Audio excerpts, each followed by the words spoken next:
Hey, good morning, everyone. So what am I working on now? I have this Ford Fusion hybrid, and customers complaining of a noise coming from the rear. Now, I just took it down the street, and they're not kidding. Yeah, it's got a noise, all right. It sounds like a bad wheel bearing. So what I'm going to do is I'm actually going to go down the road with it back to the shop, and you're going to go with me, and we're going to listen to this noise. And I'm going to show you one way to try to help you determine the side-to-side noise, like where it's coming from. Problem is, this way of doing it's not foolproof, and I'll explain the reasoning later. But let's go down the road and let me show you what I'm going to do, and hopefully you'll hear the noise. You should be able to hear the noise. It's unbelievably loud. So let's go down the road. I just turned around in the rec center parking lot, so let's just go back to the shop and see what we got.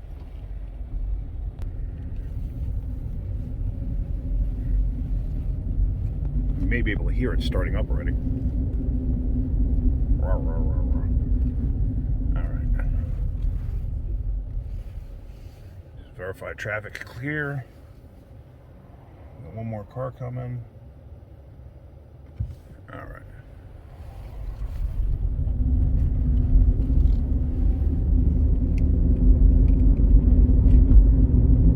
Can you hear that? That roar, roar, roar. So now, it's still there. It's not there. Still there. It's not there. Still there. Not there. Let's go down my little dead end street right here, so you can hear it. In case you didn't pick up on that.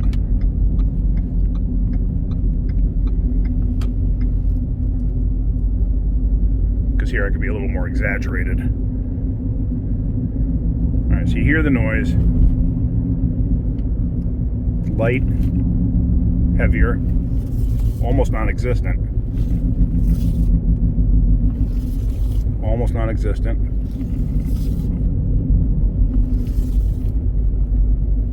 Now, I'm swaying it left hard, right hard. Left hard, you hear it. Right hard, you don't hear it. Now, normally, what that means is when you don't hear it going to the right, it's because you're loading the left wheel bearing. So that means that it's not the left wheel bearing, it's the right wheel bearing. Because when I cut it left and you're loading the right wheel bearing, you hear it. Now, there are some occasions where this is not the be-all, end-all. It's not foolproof. And when I go to change the bearing, I'll explain it then. So let's get back into the shop with this, and let me get wheel bearing on order. I may want to do both, to be honest with you. I don't even know how many miles are on this thing. 177,000. I may recommend doing both because we could have an issue with both. Plus, with that kind of mileage, the other one's probably right behind it in terms of failure. But let's see. Maybe they only want to do the one, which is fine. But we're going to get in the shop and let's see what happens from there. So I got the Fusion up on the rack, and I'm going to pull the wheel off, and we're going to do this hub and bearing here. So I've got to pull the wheel off first, and then let's see what's involved with the brakes. This thing has electric parking brake. I don't have to mess with any of that. I mean, I do have to take the caliper off, but I don't have to mess with any of it. But let's get all of that off and go from there. And believe it or not, this has a production date of 1 of 14. And the cutoff for the different types of bearings for some reason happens to be 1 of 14. So then they had to go down to a specific date, which I can't find a specific date of 1/18/14. Is it before that or after that? So then it's like, does it have a hole in the center as if it's an all-wheel drive hub? Does it have a sensor that's part of the hub? Does it have a sensor that's mounted separately? There's a whole bunch of questions. We finally narrowed it down. So I have one coming now. Nobody else has a pair. But I have one coming now, and one will be here this afternoon. So I'm going to do the one and take it for a ride, and then later on we're going to do the other one. I won't cover that in another video, but I'm just going to cover this one for now. So let's get this wheel off and see what we got. There with the wheel off, now I got to take this caliper bracket off, take the caliper off. Like I said, this electric parking brake, that's this assembly over here. Basically, to get the caliper off of the bracket, got one bolt up here and there's one bolt down here somewhere. I don't know if I can see it on video, right there. Just see it. When I take those off, the rotor should come right off, and then we can see the hub itself. And so we're going to go from there. We're going to get all of this off and we'll go from there. I got the lower bolt out. Here's the upper bolt. I'm just going to lay them right there. So now this whole caliper assembly should just pop off like so. I'm just going to stick it to the side just like that, and then the rotor should come right off. All right, so there's the bearing. You can hear it. Oh, yeah, it's just rough. All right, so it's got 4 bolts that hold it in place. They come in from the backside, from back in here, and they feel like 15s. So let me see about getting those out. I think I could just do it with a hand ratchet and get them out. So let me work on that, and then let's get this hub off of here. Now the 2 bolts that are closest to the front of the car, you can get them through the opening underneath here, like this, and get them out. It's a lot of work because you can only go so far with the ratchet. I'm gonna stick an air ratchet up in there.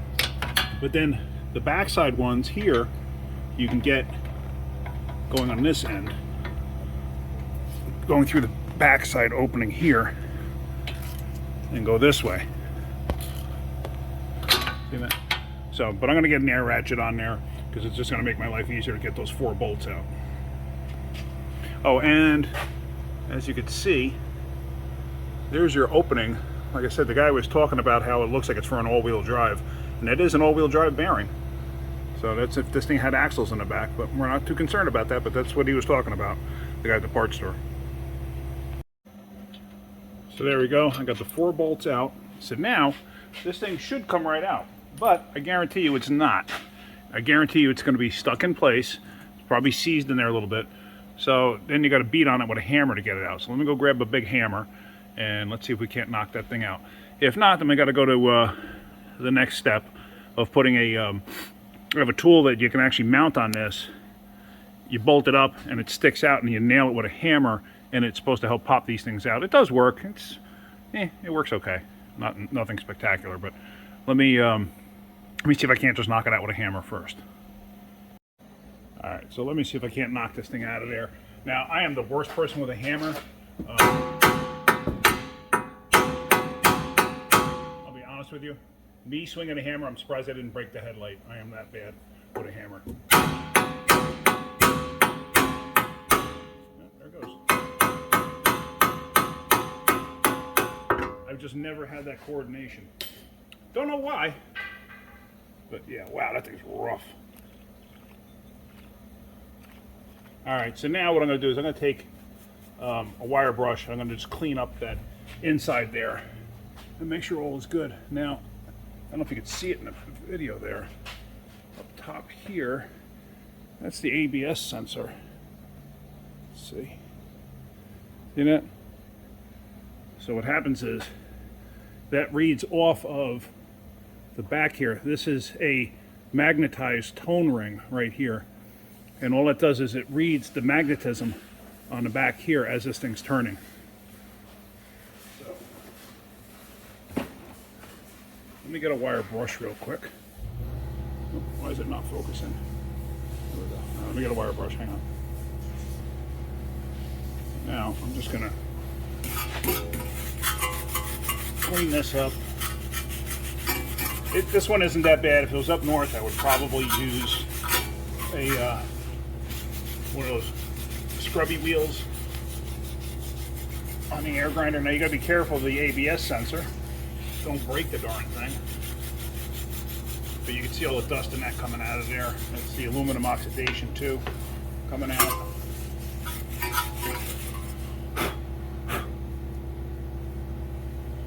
If you had really, really heavy corrosion, then I would suggest getting like a Dremel type tool. So you can get in there and with like sandpaper rolls, which I have them, and this way you could clean it up nice and get it good. But that's going to be good for right now. Let me go see if the bearing is actually here, and let's see if we can install that.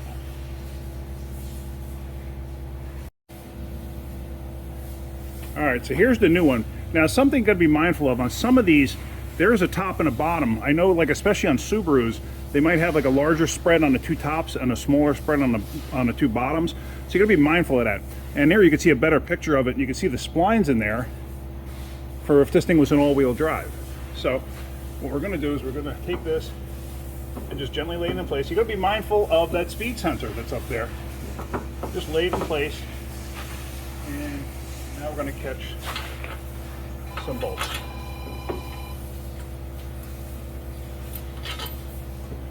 sometimes you want to stick the bolts through and start catching the bolts first. Let me see if I can show you that. You start catching the bolts first because sometimes it doesn't want to line up correctly. But at least if you're doing this, I'm going to catch one on the top on this side and one on the bottom on the other side. Doing it all by feel.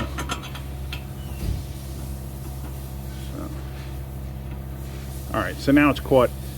Now you can center it in there and pop it in. Sometimes you might have to like lightly tap it. You really shouldn't. It should lay in flush on its own. So now let me get that in. And let me get the other bolts caught. And then what we're going to do is we're going to tighten everything down. I got to see what the torque is supposed to be on these. And then we're going to go from that. So let me get these snug down and then we're going to torque it. Alright, so the 4 bolts get torqued to 98, and luckily I have this torque wrench goes to 100. So I already torqued the other ones, but I always go back over and recheck them after they've been tightened. And always go in a crisscross fashion.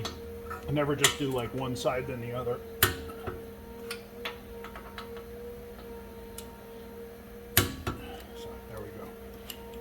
Alright, so like everything else, reverse procedures to install.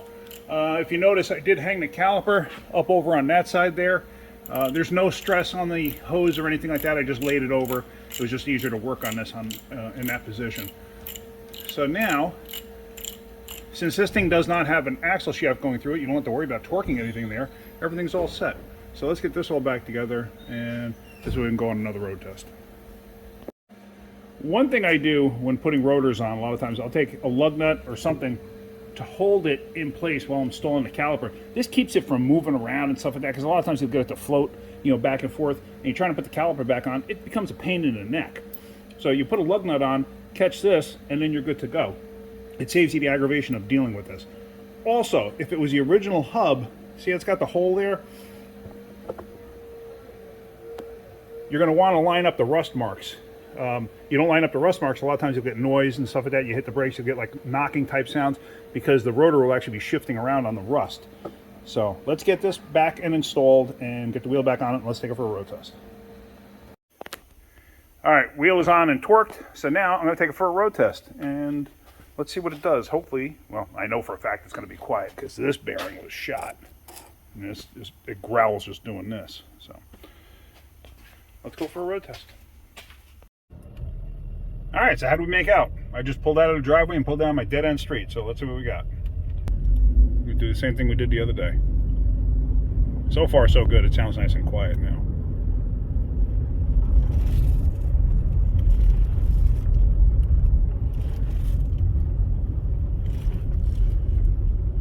You hear no change. So that's good. I'm happy with that. Nice and quiet. I do hear a very, very, very slight noise on rights now. So I do think, honestly, that left side bearing is starting to go too. But like I said, we do have another one on its way, but it's going to be several hours before I see it. All right, well, I'm going to leave it at that for now. So that's it for this video. If you guys get something out of my videos, hit that like button. If you could, please subscribe. All right, guys, have a great day. Keep wrenching.